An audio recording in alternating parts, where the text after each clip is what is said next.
Pipkin and the Golden Basket. Pipkin the mouse was very, very hungry.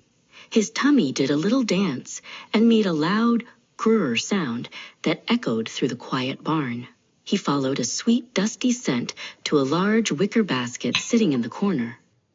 The basket was filled to the brim with dried corn, smelling like summer sunshine. Pipkin circled the basket 3 times until he found what he was looking for, a tiny, narrow crack in the wood near the floor. Pipkin was a very slim little mouse. He wiggled his nose, tucked in his ears, and held his breath. With a little squeeze and a big wiggle, pop! He slipped right through the crack and into the basket. Inside, it was a mountain of gold. Pipkin didn't just take 1 kernel. He didn't just take 2.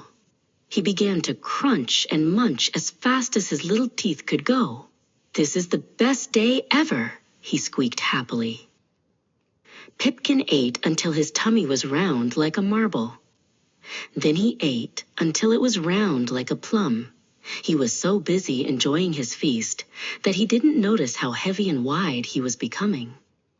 Finally, Pipkin decided it was time to go home for a long nap in his cozy nest.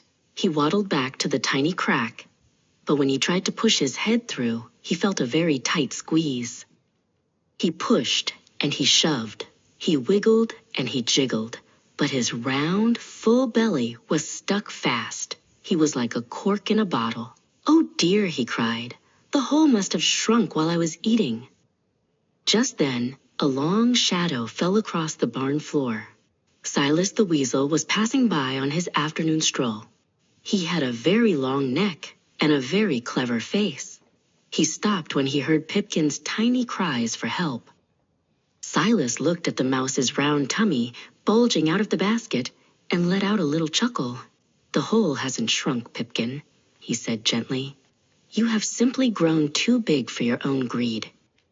"If you want to get out," Silas explained, "you must wait until you are as thin as when you first went in." Pipkin sighed and settled in to wait. He learned that day that taking more than you need only leads to a very tight squeeze.